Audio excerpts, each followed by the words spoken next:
오늘의 주요 뉴스입니다. 한동훈 국민의힘 비상대책위원장이 이재명 더불어민주당 대표와 첫 회동을 했습니다. 한 위원장은 서로 감정 싸움을 하지 말자고 말했고, 이 대표는 민주당은 언제든지 협력할 준비가 돼 있다고 밝혔습니다.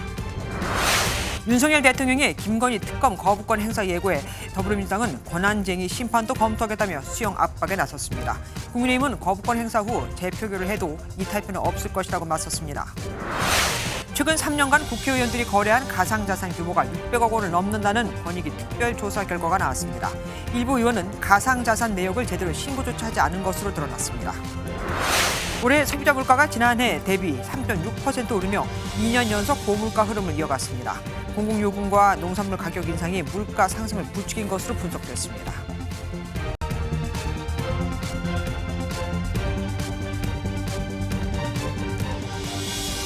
민주당이 이른바 쌍특검법으로 불리는 50억 클럽 특검법과 김건희 특검법을 강행 처리하고 하루 만에 한동훈, 이재명 이 두 사람이 여야 대표로서 처음 만났습니다.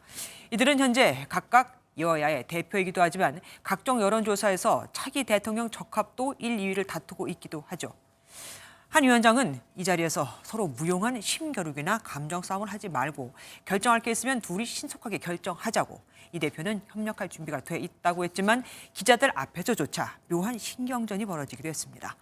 김건희 특검법에 대한 언급은 아예 없었습니다. 오늘 뉴스7은 정태진 기자의 보도로 시작하겠습니다. 각 당을 상징하는 빨간, 파란 넥타이를 각각 맨 한동훈 국민의힘 비상대책위원장과 이재명 더불어민주당 대표가 웃으며 함께 들어섭니다. 어떻게 사진을 먼저 찍을까요? 집권 여당 대표 자격으로 이 대표를 처음 예방한 한 비대위원장은 건설적인 대화를 많이 하자고 포문을 열었습니다. 여당과 야당을 이끄는 대표로서 서로 다른 점도 분명히 많이 있겠습니다만 국민을 위한 정치를 한다는 공통점을 더 크게 보고, 이 대표는 언제든 협력하겠다고 화답하면서도 국민의힘이 일종의 비상사태라 꼬집었습니다. 국가, 우리 국민에게도 매우 어려운 상황인 것도 분명한 현실입니다. 저희가 가치적으로 대립되는 게 아닌 한 최대한 협조하겠다는. 그러면서 국민이 국가와 정치를 걱정하지 않도록 해달라며 이태원 전세사기 특별법에 대한 여당의 협력을 요청했습니다. 진상규명과 책임자 처벌, 또 재발 방지 대책이라고 하는 것을 우리 정치권이 외면하지 말고 크게 반대하지 않으실 거라고 생각하고요. 한 비대위원장은 이 대표의 이야기를 많이 듣겠다며 말을 아꼈고, 김건희 특검법 등 민감한 현안에 대해선 언급하지 않았습니다. 급작스럽게 취임하게 돼서 굉장히 경황이 없는 상황에서 말씀을 올렸는데도 흔쾌히 빨리 일정을 잡아주셔서 대단히 고맙게 생각합니다. 차기 대통령 적합도 1, 2위를 다투고 있는 한동훈 비대위원장과 이재명 대표의 만남을 시작으로 양당이 협치의 물꼬를 틀 수 있을지 주목됩니다. MBN 뉴스 정태진입니다. 새 지도부가 취임하면 보통은 검은 양복을 입고 예를 갖춰 현충원을 참배하는 것으로 시작을 하죠.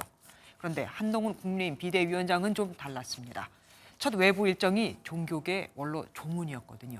보수, 진보를 넘어 쓴소리를 마다하지 않았던 분입니다. 김지영 기자가 보도합니다. 한동훈 비대위원장이 명동성당으로 들어갑니다. 방명록을 작성하고 지하성당에 마련된 고 정희채 몬시뇰 앞에서 고개를 숙입니다. 과거 박근혜, 김종인 비대위원장이 현충원 참배로 비대위 출범을 알렸다면 한 비대위원장은 종교계 원로의 빈소를 찾았습니다. 마지막까지 비대위 인선을 보안에 붙이고 아무도 못 먹게 하는 평화로운 아침에 직접 전화해 비대위원직을 설득한 한 비대위원장의 새로운 문법이 이번 빈소 방문에도 반영됐습니다. 조문을 마친 뒤에는 고 정희채 신부의 책에서 인류 공통과제로 공존과 공생을 말한 부분이 와닿았다며 시대를 아우르는 큰 분이셨다고 했습니다. 총선 승리와 야당과의 협치를 과제로 하는 한 비대위원장의 첫 외부 일정의 의미를 알 수 있는 대목입니다. 덕망 높은 성직자가 교황에게 받는 몬시뇰 칭호에서 알 수 있듯 실제 고 정희채 신부는 보수 진보를 넘어 날카로운 조언을 했습니다. 고 노무현 전 대통령에게 보수는 나쁘다고 생각하는 건 대통령에 걸맞지 않은 발상이라고 비판했고, 이명박 전 대통령에겐 국정운영 기조를 바꿔야 한다고 지적했습니다. 한동훈 비대위원장은 다음 달 2일 대전을 시작으로 보수의 심장 대구를 방문하며 민심을 잡기 위한 본격적인 행보에 나섭니다. MBN 뉴스 김지영입니다. 한동훈 비대위원장이 뽑은 비대위원 중에 과거 했던 노인 폄하 발언으로 논란이 된 사람이 있었죠. 한 위원장이 김호일 대한노인회장에게 사과했습니다. 우선은 김 회장이 해외에 나가 있는 만큼 전화로 사과를 했고 조만간 직접 찾아갈 예정이라고 합니다. 유승우 기자가 단독 보도합니다. 국민의힘 비대위원으로 지명된 민경우 대한연대 상임대표가 앞서 한 보수 성향 유튜브에 출연해 말한 노인 폄하 발언을 두고 논란이 불거졌습니다. 지금 가장 최대의 비극은 노인네들이 너무 오래 산다는 겁니다. 빨리빨리 돌아가셔야. 죄송합니다. 김호일 대한노인회장은 곧바로 성명서를 내고 민 비대위원 임명 조치에 경악을 금치 못한다며 천만 노인 세대의 지지를 받고 싶다면 민 비대위원 내정자를 즉각 사퇴시키고 한동훈 비대위원장이 즉각 사과하라고 밝혔습니다. MBN 취재 결과 한동훈 국민의힘 비대위원장이 오늘 오전 김 회장에게 직접 전화해 사과의 뜻을 전한 것으로 알려졌습니다. 김 회장은 MBN과의 통화에서 한 비대위원장이 먼저 자신에게 전화했다며 직접 민 비대위원의 즉각 사퇴를 촉구했다고 말했습니다. 현재 대한노인의 행사 참석차 태국 방콕을 방문 중인 김 회장은 자신이 귀국하면 한 비대위원장이 바로 방문하기로 했다고 전했습니다. 양측의 만남은 김 회장이 귀국하는 오는 31일 이후로 정해질 전망입니다. MBN 뉴스 유승우입니다.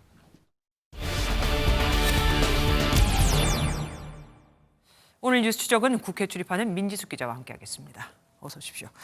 특검법으로 여야 강대강 대치 중인 이 상황에서 여야 대표가 지금 만난 겁니다. 네. 분위기 어땠습니까? 일단 오늘 만남 한동훈 위원장이 민주당 다 대표실로 찾아가서 네. 만남이 이루어졌죠. 이 공개된 만남 시간 총 7분 정도였는데 이 참석자 소개 뒤에 한 위원장이 먼저 1분 정도 인사를 한 다음 이재명 대표가 4분가량 그 발언을 이어갔습니다. 네. 한 위원장 이틀 전만 해도 이재명 대표를 검사를 사칭한 분이라며 날을 세웠기 때문에 네. 오늘 만남 어떤 분위기일지 주목이 됐는데 그러게요. 앞서 보신 것처럼 두 사람 일단 환대하고 화답하며 나쁘지 않은 분위기였습니다.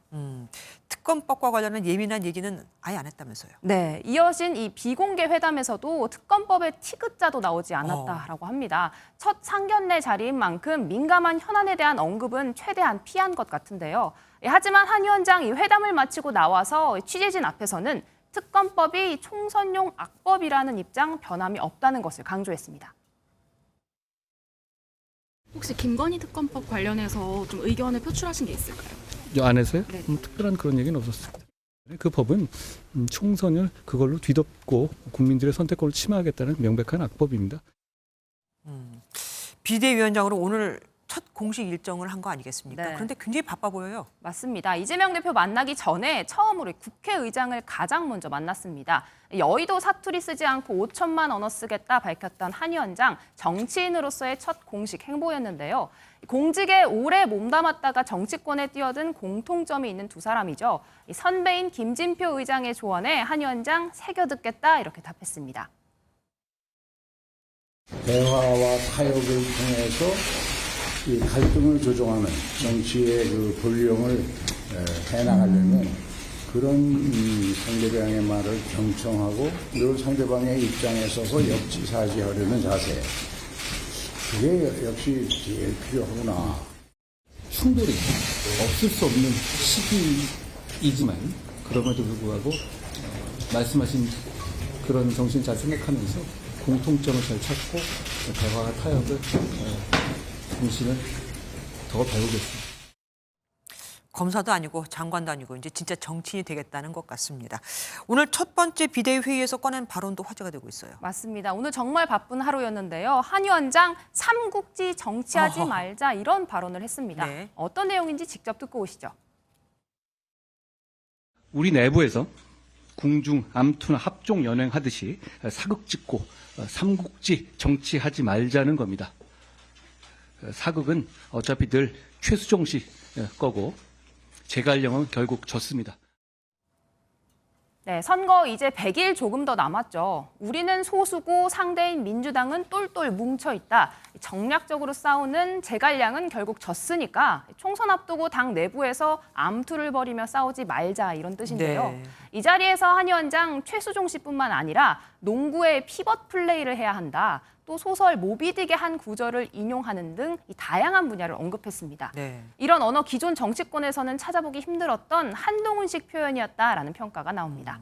새로운 비대위원 지도부도 발표가 됐습니다. 파격 인사예요? 맞습니다. 먼저 새로운 사무총장 자리에 판사 출신의 초선 장동혁 의원을 내세웠습니다. 이 사무총장 자리는요, 당 살림을 총괄할 뿐만 아니라 이 공천관리위원회에 참여하며 선거 실무를 전체적으로 이끄는 만큼 핵심 요직입니다. 그렇죠. 그래서 역대 중진들이 연달아 맡아왔는데요.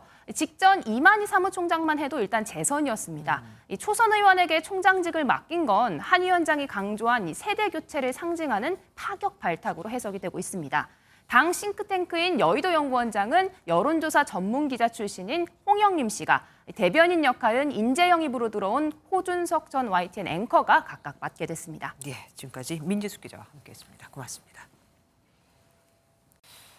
쌍특검이 국회 문턱을 넘자마자 대통령실에서 거부권 행사 방침을 밝히면서 김건희 특검법을 둘러싼 여야의 신경전이 더 날카로워지고 있습니다. 특히 이 재표결을 언제 할지가 관심인데 더불어민주당은 공천에서 탈락한 국민의힘 의원들의 이탈표를 기대하는 만큼 좀 천천히 하길, 국민의힘은 그럴 일은 없을 거라면서도 최대한 빨리 재표결을 하길 바라고 있습니다. 표선우 기자가 보도합니다. 대통령실의 김건희 특검법 거부권 행사 방침에 민주당은 법적 대응을 고려하며 압박 수위를 높였습니다. 가족 문제와 관련돼서 거부권을 행사하는 것이 정당한지에 대한 권한쟁의 심판 여부도 저희들은 적극 검토하겠습니다. 거부권 행사를 전제로 한 심리전에도 돌입했습니다. 대통령실이 거부권을 행사하면 특검법은 재표결에 붙여지고 국민의힘에서 20표 정도 이탈하면 재의결할 수 있는데 공천 이후 표결이 이뤄진다면 충분히 가능하다는 게 민주당 판단입니다. 찐윤핵관이라고 불리는 그런 검사들 또는 뭐 그런 사람들을 이제 내려꽂는단 말이에요. 그런 공천에 반발할 분들도 계시죠. 국민의힘은 당론 반대 방침을 밝히며 조속한 표결을 강조했습니다. 저는 우리 당 의원님들이 이탈할 분이 없다고 생각합니다. 가급적 빠른 시간 안에 본회의가 있는 날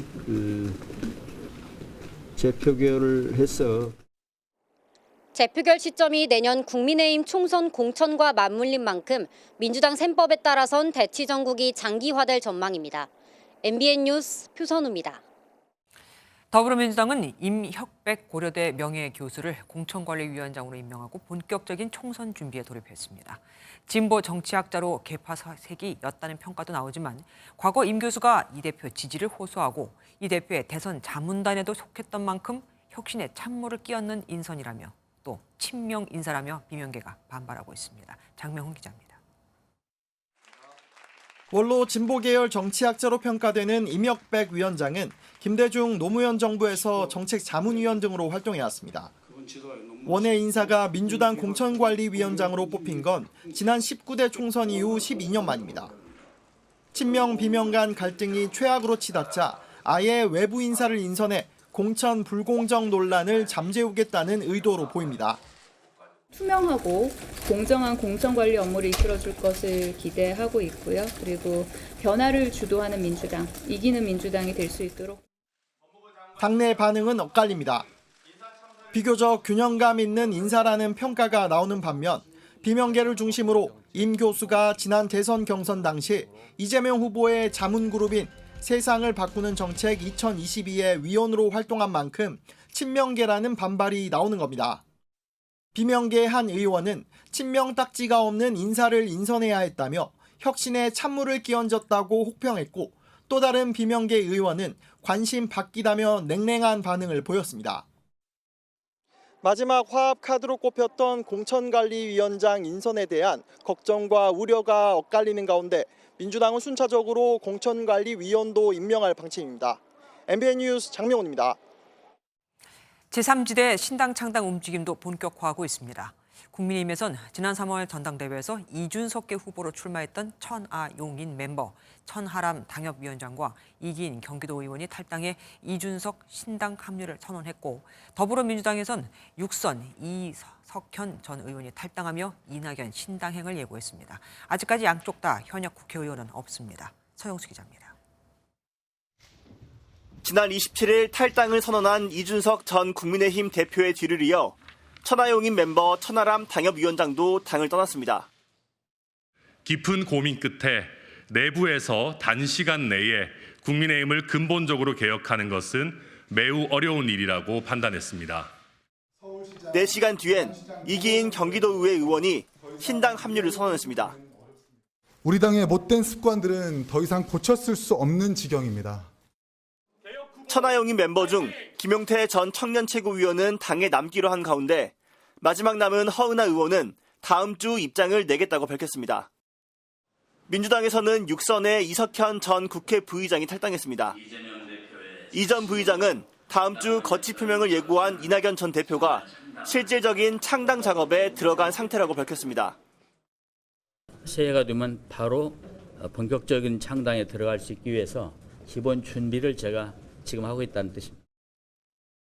제3지대 창당 움직임이 본격화하는 가운데 대중적 인지도가 높은 현역 의원들이 얼마나 합류할지가 그 파급력을 결정할 거란 분석입니다. MBN 뉴스 서영수입니다. 더불어민주당 이재명 대표가 내일 오전 이낙연 전 대표와 만나기로 했습니다. 이 전 대표가 제시한 시한 전 극적으로 만남이 성사되면서 내일 회동이 당 통합의 분수령이 될 것으로 보입니다. 군인들을 정신교육한다며 만든 교재의 독도를 영토 분쟁 지역인 것처럼 기술한 게 알려지며 거센 비판이 이어지고 있죠. 군 지휘부 너부터 정신교육하라 하면서요. 대통령이 격노하고 즉각 시정하라는 지시까지 내려오자 결국 신원식 국방장관이 고개를 숙였는데 야당 이대로 넘어갈 생각이 없어 보입니다. 신 장관의 해임과 국정조사까지 요구하고 나섰거든요. 강재목 기자가 보도합니다. 신원식 국방부 장관이 독도 논란 관련해 모든 책임은 자신에게 있다며 공식 사과했습니다. 신 장관은 어제 국방부 출입기자단 간담회에서 해당 교재를 2만 부가량 발간했지만 교재를 전량 회수하고 내용을 수정해 재발간할 예정이라고 설명했습니다.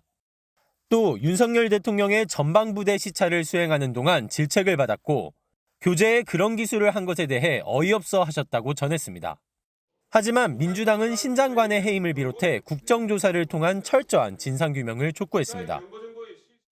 윤석열 정부는 독도마저 일본에 내주려는 것입니까?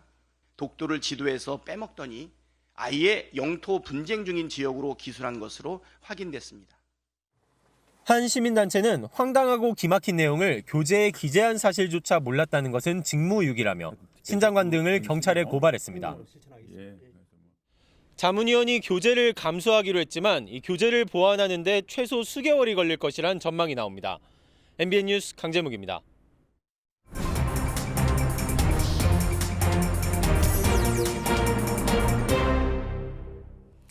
정치톡톡 시간입니다. 오늘은 국회 출입하는 강영호 기자와 함께합니다.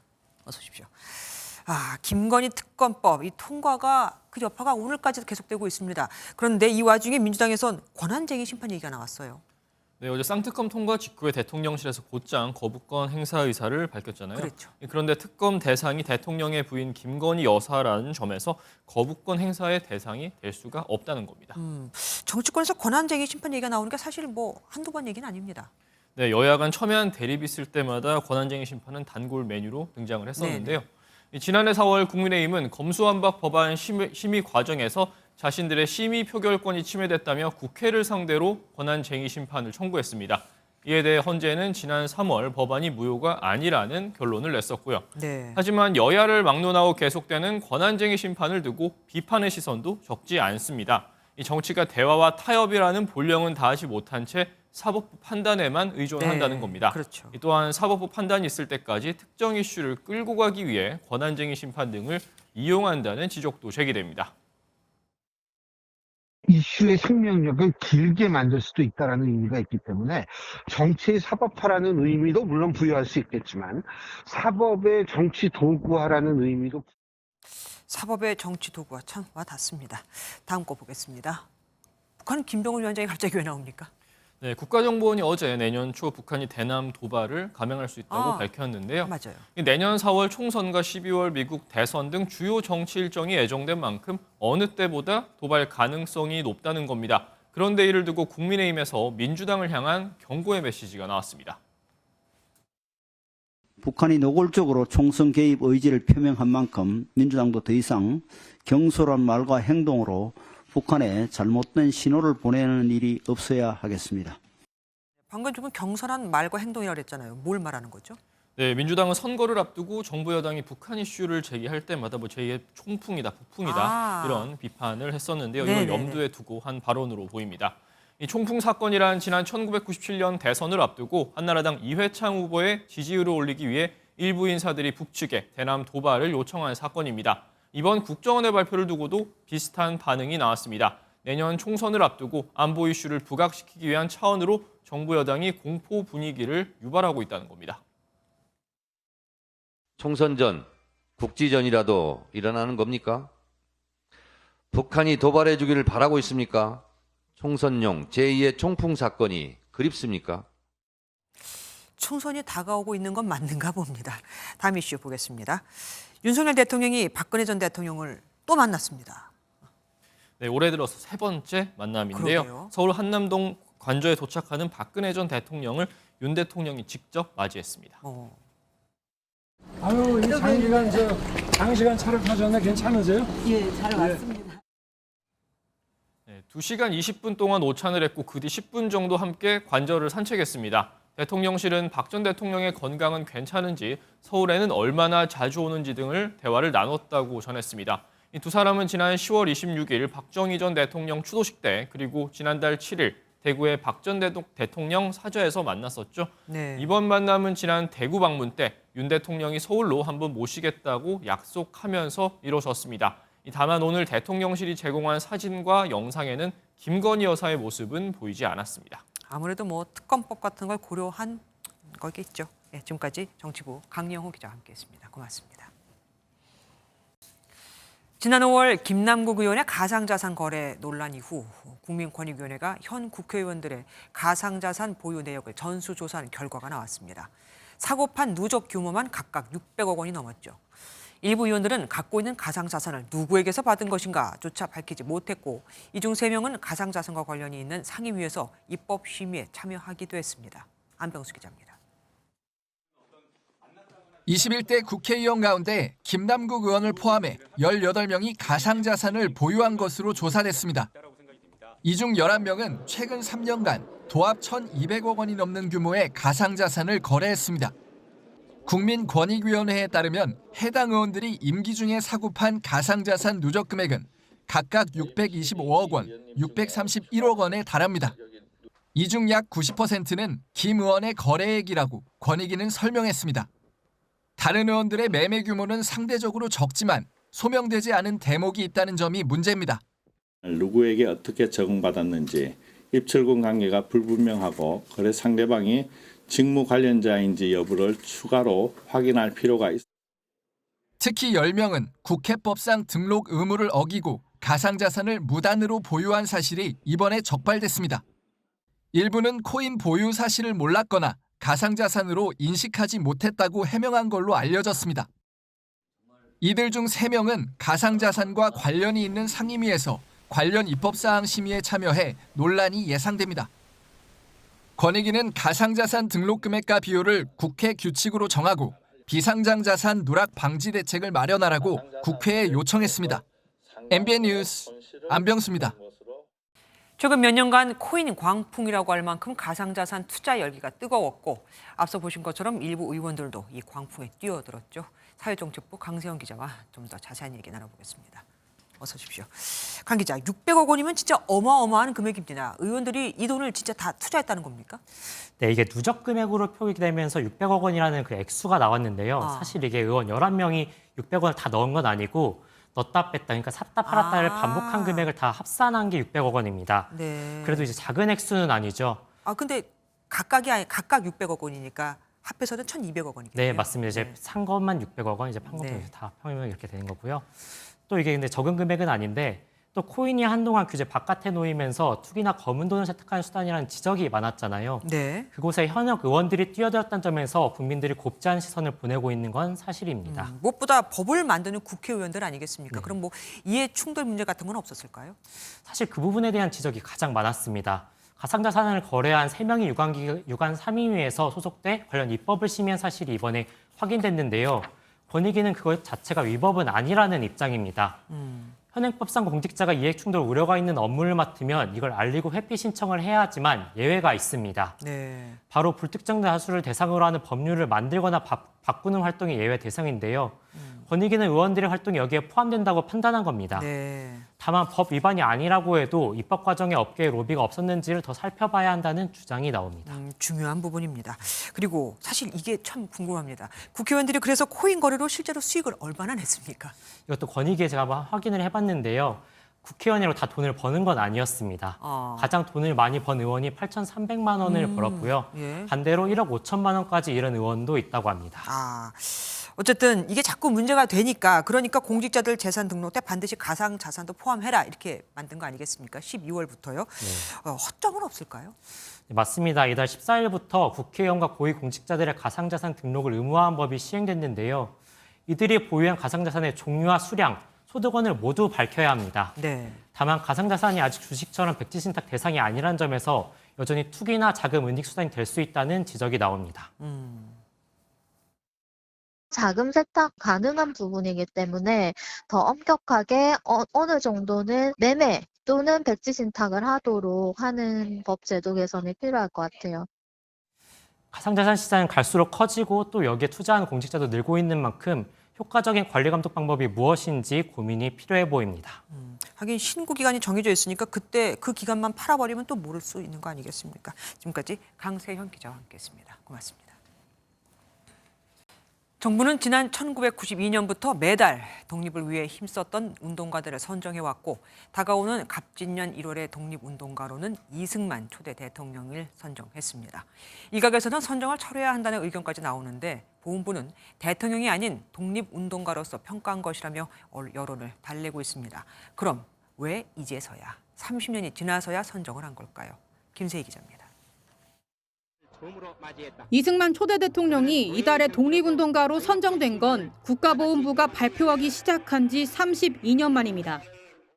이달의 독립운동가는 매년 지방자치단체와 관련 기관 등에서 추천을 받고 전문가로 구성된 선정위원회 심사 과정을 거칩니다.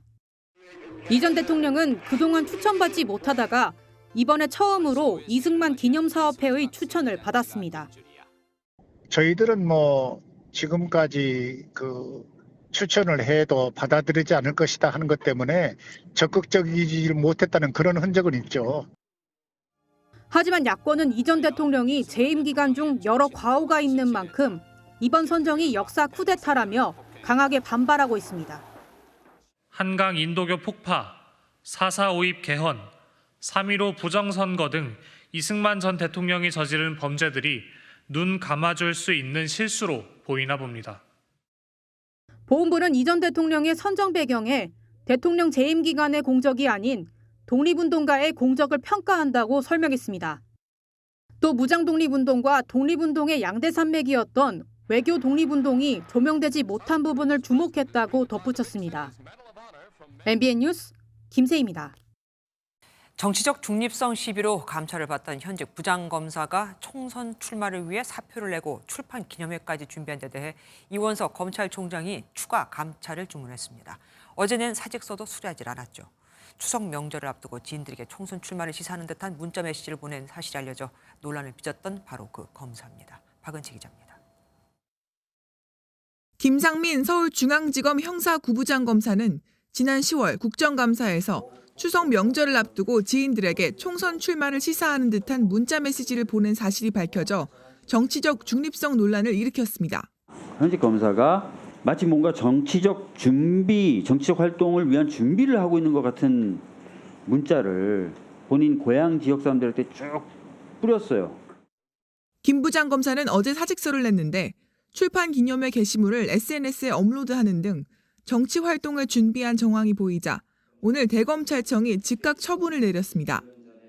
대검찰청은 입장을 내고 김 부장 검사를 대전고검으로 인사 조치했으며 엄중한 감찰과 징계 절차를 진행할 거라고 밝혔습니다.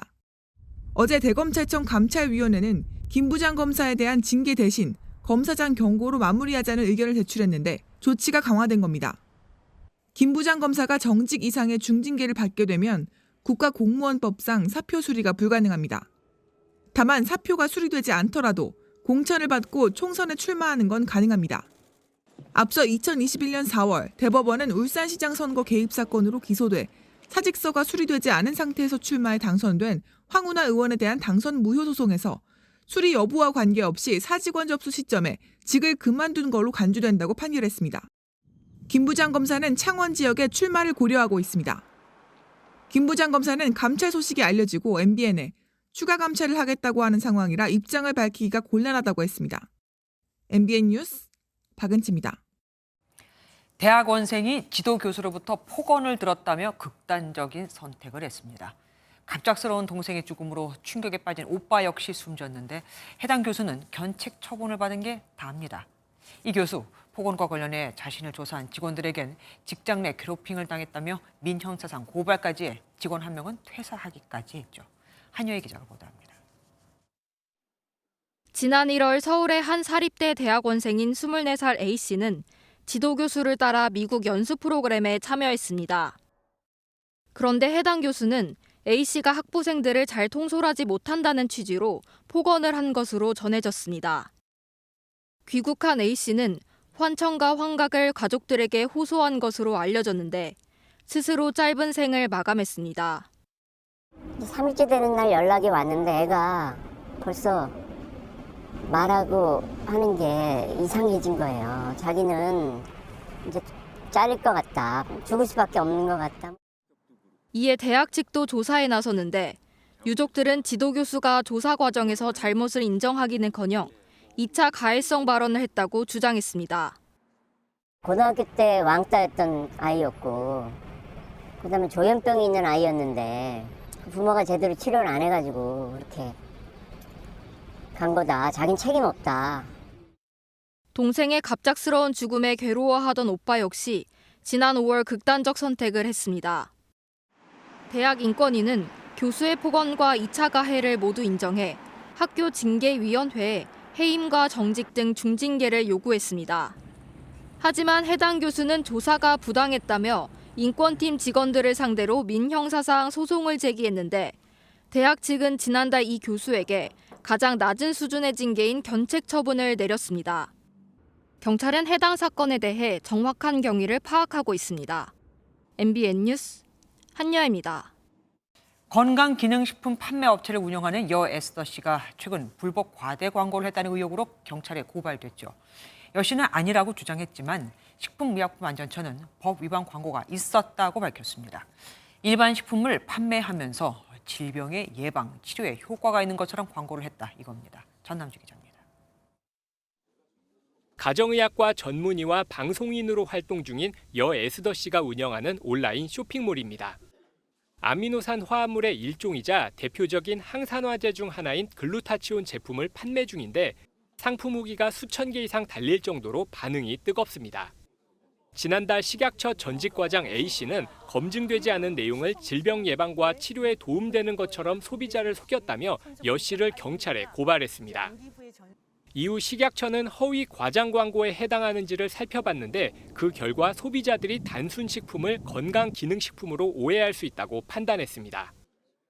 해당 사이트에서는 일반 식품을 판매하면서 질병의 예방 치료에 효능 효과가 있는 것처럼 소비자들께서 오인할 수 있는 그런 광고를 했고 이는 식품표시광고법 제8조 위반에 해당합니다. 허위 광고가 아니라고 반박해온 여 씨는 위법이 확정되거나 행정처분이 내려진 상황이 아니란 점을 말씀드린다는 입장을 내놨습니다. 다만 논란이 되자 제품 효능과 관련한 글은 홈페이지에서 삭제했습니다. 식약처는 관할 지방자치단체인 서울 강남구청에 행정처분 등 필요한 조치를 했다고 설명했습니다. MBN 뉴스 전남주입니다. 산불이 났을 때 출동하는 진화 헬리콥터는 두 곳에 소속이 되어 있습니다. 산림청과 지자체죠. 그런데 산림청에 소속된 헬리콥터는 대부분이 러시아산으로 지금 제재를 받아 부품 수입이 안 됩니다. 그럼 지자체에 있는 헬기를 쓰면 되지 않느냐? 아닙니다. 대부분이 30-40년 넘은 노후 기종인데다가 너무 작아서 큰 불엔 무용지물이거든요. 그래서 정부에 지원을 요청했는데 전액 삭감돼 버렸습니다. 장진철 기자입니다. 산과 건물에서 불길이 치솟고 강풍을 만난 화만은 빠르게 번져나갑니다. 지난 4월 강릉 경포에서 발생한 산불로 축구장 169배에 달하는 산림이 잿더미가 됐고 270억 원이 넘는 재산 피해가 났습니다.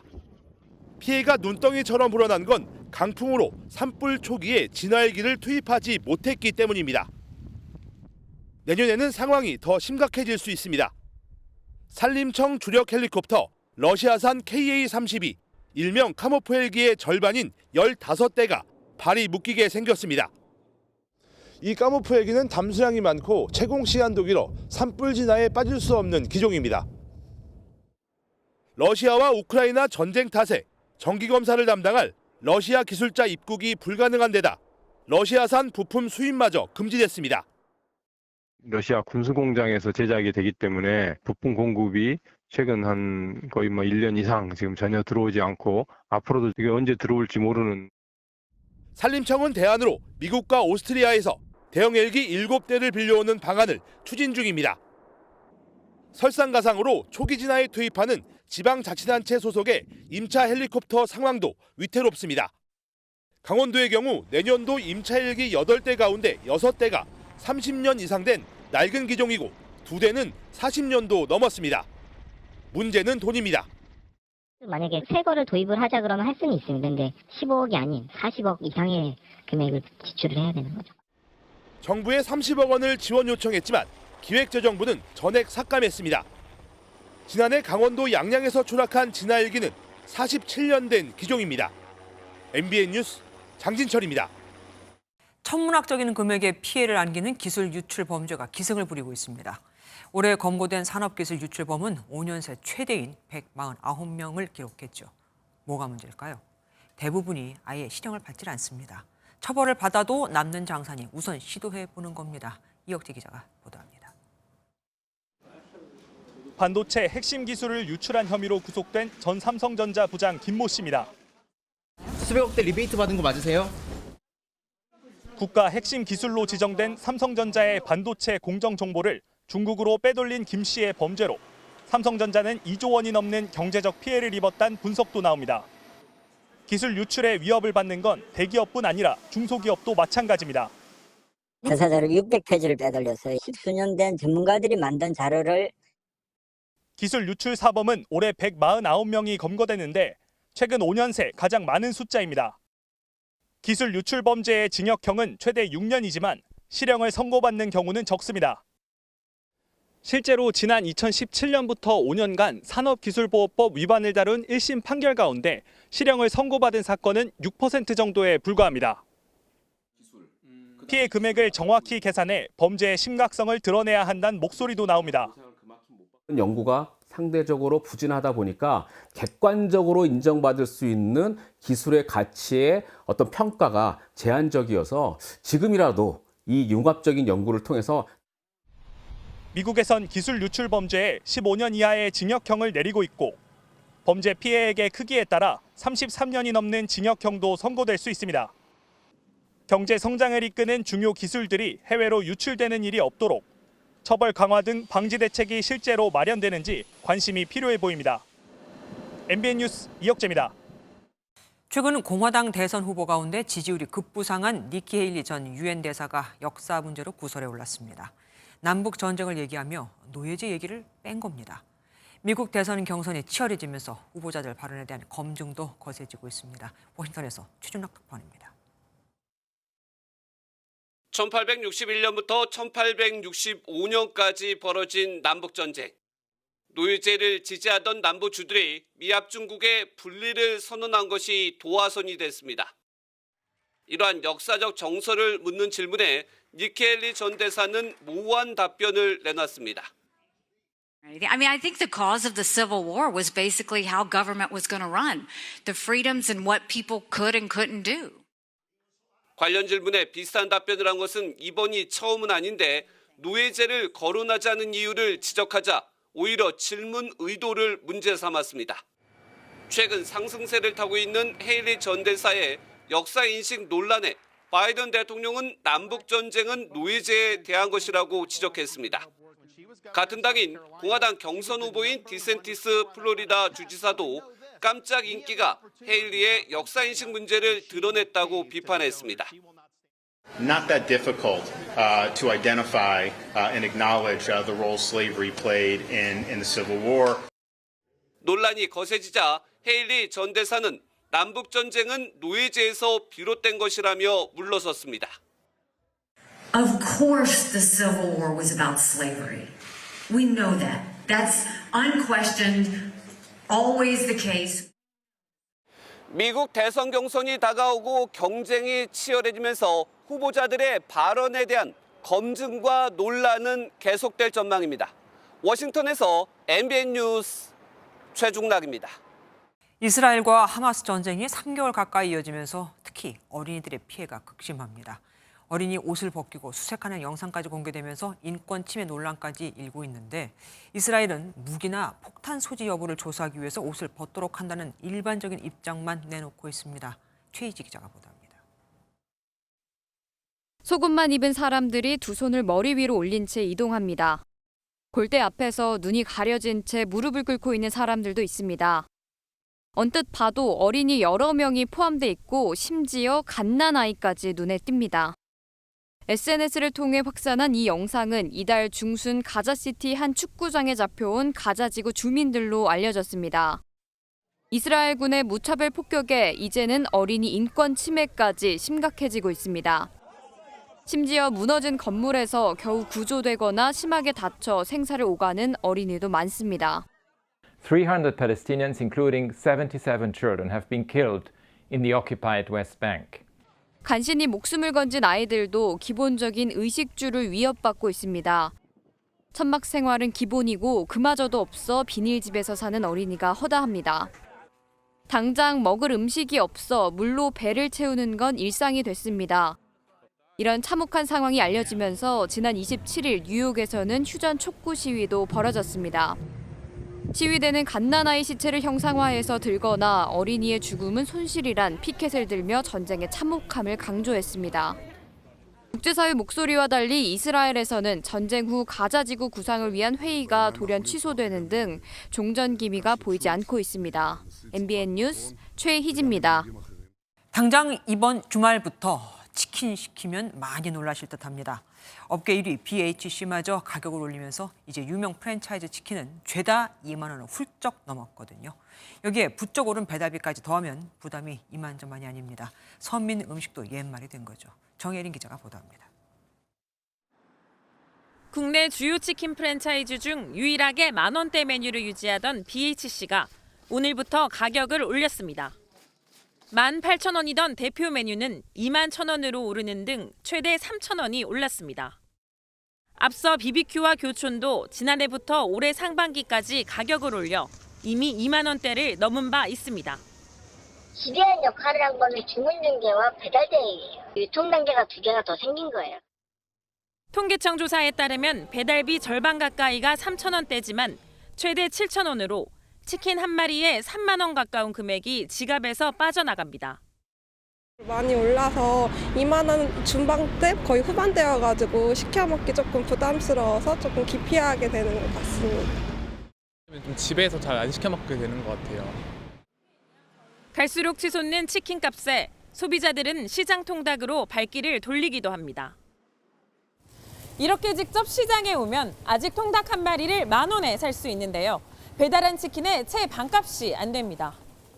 3년 전에 가격은 마지막으로 올렸고요. 배달비는 물리지 않고 그냥 갖다 드리고 있어요.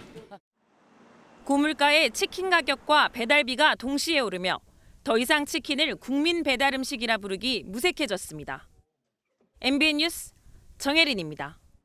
물가 상승세가 최근 다소 꺾였다고는 하지만 방금 들으신 것처럼 그래도 만만치 않았습니다. 지난해에 이어 올해도 연간 소비자 물가 상승률이 3%를 넘어선 것으로 나타났거든요. 여기 한몫한 게 공공요금. 새해에도 변수는 여전합니다. 고정수 기자입니다. 서울 중구의 한 대형마트입니다. 과일 코너는 발길이 뜸한 편입니다. 찾아온 소비자들은 가격을 꼼꼼히 비교합니다. 애들을 먹여야 되니까 안 먹는 건 아닌데 좀 뭐 2번 살 거 1번 사고 약간 이런 식으로 좀 줄었죠? 횟수가? 본가에서 가져오고 이럴 때만 이제 과일 섭취를 하게 되고 사 먹지는 잘 않는 것 같아요. 금값이라는 과일 가격은 이번 달에도 계속 상승세입니다. 지난달과 비교하면 7% 넘게, 지난해 같은 기간 대비 26% 이상 올랐습니다. 치솟는 농산물 가격 속에 연간 소비자 물가는 전년 대비 3.6% 상승하면서 2년 연속 3%를 넘었습니다. 특히 공공요금 인상에 따른 전기, 가스, 수도 물가는 20%나 오르며 통계 집계 이후 가장 큰 상승폭을 보였습니다. 그나마 지난해 20%대로 올랐던 석유류 가격이 올해는 11%가량 하락하면서 작년보단 전체적으로 물가 상승률이 낮아졌습니다. 조금 오른 부분은 이제 전기가스 수도 부분이 되겠고요. 좀 전반적으로 석유류하고 기타 서비스 같은 부분은 좀 상승률이 둔화됐다고 보시면 되겠습니다. 정부는 내년엔 물가가 차츰 안정을 되찾을 것으로 보고 있지만 천문학적인 한국전력 부채와 농산물 작황 등 변수가 적지 않을 전망입니다. MBN 뉴스 고정수입니다. 포스코 홀딩스의 최대 주주인 국민연금공단이 포스코 차기 회장 선임 절차 공정성에 의문을 제기했습니다. 3연임 도전 여지를 남긴 최정우 현 회장의 사실상 반대 의사를 밝힌 건데 포스코 쪽은 발끈했죠. 최정우 현 회장은 지난 정부 때 임명된 인물입니다. 김종민 기자입니다. 포스코 홀딩스의 최대 주주 국민연금공단이 포스코그룹 차기 회장 선임 절차에 제동을 걸었습니다. 어제 김태현 국민연금공단 이사장이 포스코 회장 후보 추천위원회 구성이 공정하지 않다며 문제를 제기한 겁니다. 이에 대해 포스코 측은 곧바로 반박에 나서며 투명하고 공정한 선임 절차를 공언했고 향후 진행 과정을 수시로 공개하겠다고 약속했습니다. 이에 앞서 포스코 홀딩스는 지난 19일 이사회를 열고 현직 대표이사 회장이 연임에 나설 경우 우선 심사하는 일종의 특혜 제도를 폐지하고 후보 추천위원회를 구성했습니다. 하지만 후보 추천위원회 7명 모두가 사회이사로 구성돼 있고 이 중 6명이 최정우 회장 임기 중 선임된 인사들이어서 최 회장이 지원할 경우 사실상 셀프 추대라는 비판이 제기돼 왔습니다. 국민연금은 지난 2월 KT 회장 선임 과정에서도 구현모 회장의 연임을 무력시킨 전력이 있는 만큼 포스코가 KT의 전철을 밟을 거라는 전망도 나옵니다. 국민연금이 민간 기업의 경영권에 대해 주주로서 권리를 행사하는 것은 정당하게 보일 수도 있지만 그 과정이 어떤 절차를 거쳐서 행사를 하는지에 대해서는 한번 검토를 해봐야 될 필요가 있다고 생각합니다. 포스코 그룹의 차기 수장 후보군은 내외부에서 지원하거나 추천을 받은 인사들을 추려 선정합니다. 이후 최종 1명을 확정해 내년 3월 정기주주총회에 의결을 거칠 예정입니다. 하지만 국민연금이 최정우 회장의 3연임에 제동을 걸고 나선 만큼 포스코 회장 선출 절차가 언제든 원점으로 돌아갈 수 있다는 관측도 제기됩니다. MBN 뉴스 김종훈입니다. 태영건설이 워크아웃을 신청하면서 시장의 우려감이 커지자 정부가 충격을 줄이기 위해 총력전에 들어갔습니다. 시장 안정자금도 현재 85조 원에서 필요하면 더 풀고 은행들엔 과도한 자금 회수를 자제해달라고 요청했죠. 태영그룹도 골프장을 파는 등 자구책 마련에 들어갔습니다. 이혁근 기자입니다. 경제부총리, 한국은행 총재 등 금융 관련 부처 사령탑들이 한자리에 모였습니다. 태영건설이 전날 기업구조 개선 작업, 워크아웃을 신청하자 오전 일찍부터 대책을 논의하기 위해서입니다. 경제수장들은 태영건설발 위기가 건설 금융업 전반에 번지지 않도록 시장 안정 조치에 선제적으로 나서기로 했습니다. 시장 안정 조치를 충분한 수준으로 즉시 확대하겠습니다. 현재 85조 원 수준으로 운영 중입니다. 이에 더해 필요시에는 추가 확대하여 금융감독원도 은행 부행장들을 소집해 500곳이 넘는 태영건설 협력업체에 대한 지원을 부탁했습니다. 자금난에 빠진 태영이 협력업체에 돈을 제때 주지 못하면 협력사들로 위기가 전이되기 때문입니다. 태영그룹은 자구책 마련에 들어갔습니다. SBS를 제외한 다른 핵심 계열사도 매각 대상에 포함되고 오너 일가 사재 출연도 검토하는 것으로 알려졌습니다. 골프장 2곳을 매각하는 방안도 추진됩니다. 유동성 확보를 위해서 많은 노력을 해왔잖아요. 저희가 가지고 있는 포천 화력발전소의 보통주를 저희가 매각해서 자금도 유입을 하고. 특히 채권단이 강도 높은 자구 방안을 요구하고 있어 다음 달 11일 채권자 협의회까지 양측의 힘겨루기가 펼쳐질 전망입니다. MBN 뉴스 이혁근입니다. 현대차그룹이 올해 가장 좋은 실적을 냈다는 소식 전해드렸는데 올해 현대차만 미소 지었던 게 아니었습니다. 쌍용차가 전신인 KG 모빌리티나 한국 GM 등 오랫동안 부진에 빠져 있었던 중견 업체들도 판매량을 크게 늘리며 자신감을 되찾고 있거든요. 비결은 똘똘한 한 대에 집중하기였습니다. 한범수 기자입니다.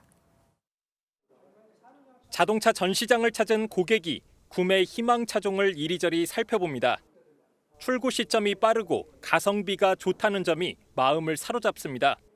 신청하면 아까 2, 3주면은 나온다고 그래서 이 차를 한번 보게 됐습니다. 이 업체는 지난 2016년 이후 6년 연속 적자에 빠져 있었는데 올해는 그동안의 부진을 털어낼 것으로 기대하고 있습니다. 수출량이 1년 전보다 20% 가까이 증가하면서 판매 실적이 확연하게 개선됐기 때문입니다.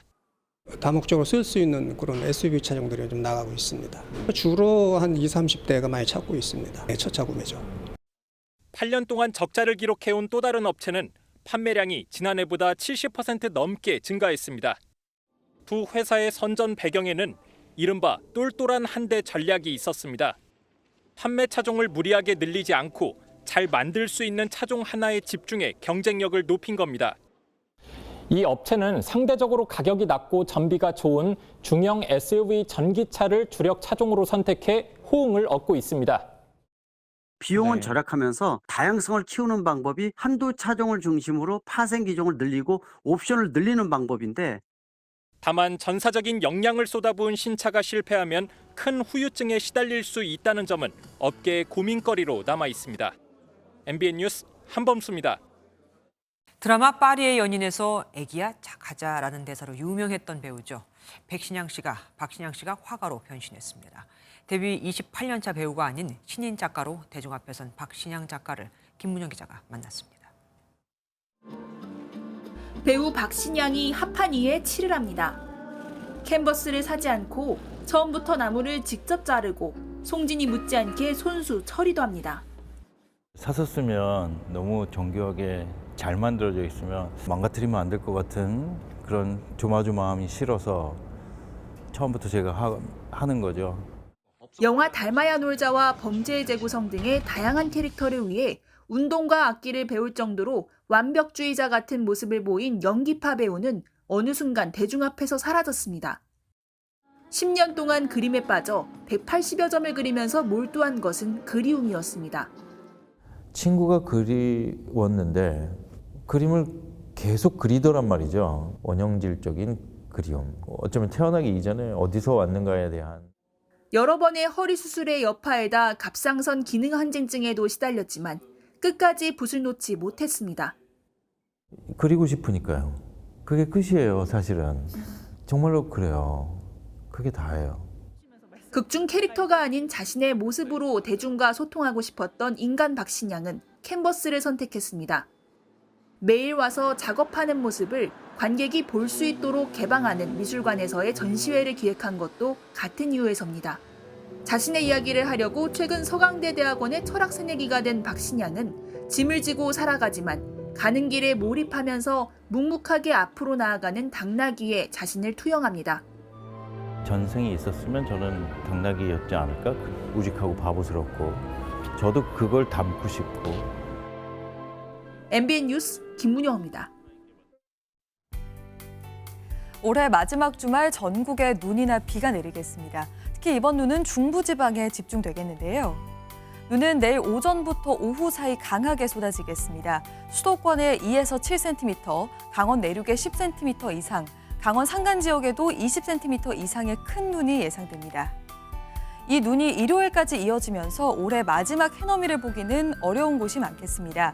새해 첫날인 월요일에는 전국이 대체로 맑은 가운데 대부분 지역에서 무리 없이 해돋이를 감상하실 수 있겠습니다. 내일 전국이 흐리겠고요. 중서부 지방을 중심으로는 공기가 탁한 곳이 많겠습니다. 자세한 지역별 내일 기온입니다. 중부지방 아침 기온은 서울이 0도, 낮 기온은 4도 예상되고요. 남부지방도 부산이 11도까지 오르면서 오늘과 비슷하겠습니다. 다가오는 새해 첫날에도 큰 추위는 없겠습니다. 날씨였습니다. 안녕하세요. 김주하입니다. 공정하고 신속한 MBN 뉴스, 유튜브를 통해서도 만나보실 수 있습니다. 특히 더 많은 뉴스와 라이브를 보고 싶으시다면 오른쪽을 눌러서 구독하시면 됩니다. 어렵지 않죠? 빠르고 정확한 뉴스로 계속 찾아뵙겠습니다. MBN 뉴스를 시청해주신 여러분 고맙습니다.